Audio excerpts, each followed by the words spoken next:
Konti ang halaman doon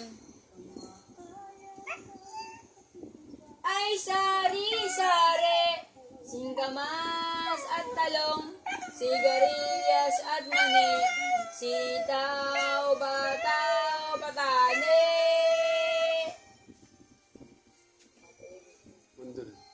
Kundol, patola, upot, kalabasa, at saka meron pa labanos, mustasa.